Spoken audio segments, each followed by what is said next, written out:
புதுச்சேரியின் துணைநிலை ஆளுநராக கே கைலாசநாதன் நியமிக்கப்பட்டிருக்கிறார்.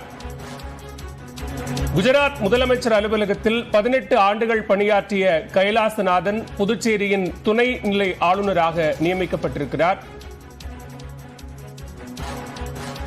மகாராஷ்டிர மாநிலத்தினுடைய ஆளுநராக சி.பி. ராதாகிருஷ்ணன் நியமனம் செய்யப்பட்டிருக்கிறார். 12 மாநிலங்களுக்கு புதிய ஆளுநர்களை நியமித்து குடியரசுத் தலைவர் திரௌபதி முர்மு உத்தரவிட்டிருக்கிறார். பன்வாரிலால் புரோஹித் ராஜினாமா செய்ததை தொடர்ந்து பஞ்சாபிற்கு புதிய ஆளுநர் நியமனம் செய்யப்பட்டிருக்கிறார்.